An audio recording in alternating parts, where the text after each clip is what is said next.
sais, dans la vie, il y a des peurs qui nous paralysent, il y a des peurs qui sont limitantes, les peurs qui nous maintiennent vraiment captifs et qui nous empêchent d'être tout simplement épanouis et libres.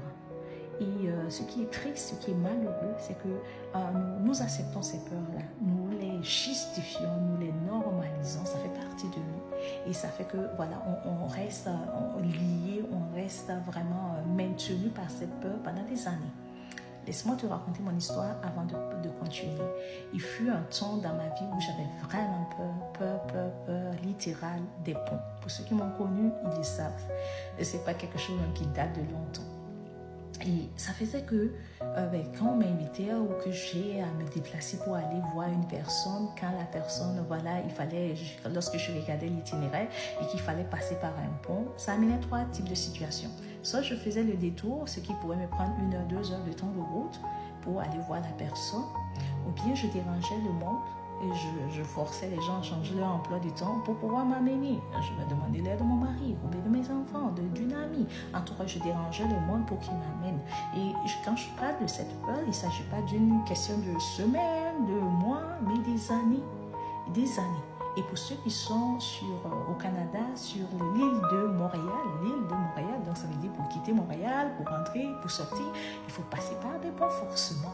Donc, pour une personne qui vit à Montréal et qui dit qu'il déteste les ponts, donc imaginez un peu ce que j'ai fait endurer aux autres. Donc, soit la troisième chose que je faisais, c'est de mentir, ce qui est un péché. Voilà, lorsque je devais aller, qu'il n'y a personne pour m'amener, il n'y avait pas de possibilité de détour, mais je mentais tout simplement, puis je disais, j'ai un truc à faire ce jour, non, puis voilà, ça me tombe mal.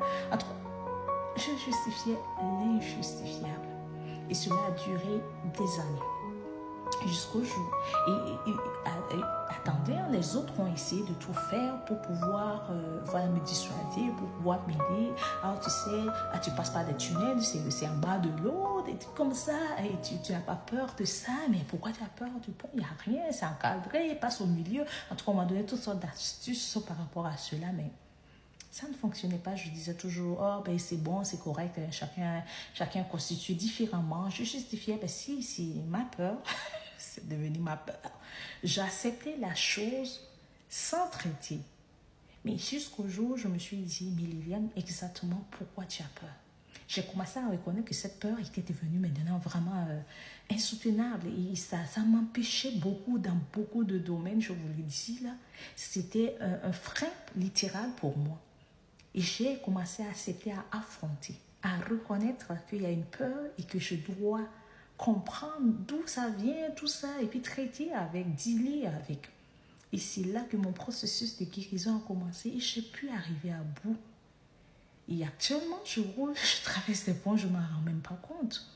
Mais si on m'aurait dit un jour que ça allait arriver, j'allais te dire non. Parce que pour moi, c'était inconcevable que cette peur disparaisse. Et toi, je veux te donner cela, et je te partage ce pan de ma vie pour t'encourager également à reconnaître les situations qui n'ont pas à être dans ta vie.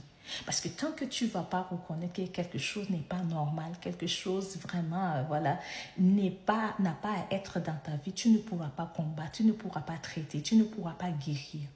La première étape de ta victoire, la première étape pour être libre, la première étape pour t'en sortir de chaque situation désastreuse, c'est d'abord de reconnaître que cette situation n'a pas sa raison d'être. Reconnaître. Que tu sois conscient qu'il y a quelque chose qui cloche par rapport à ton attitude.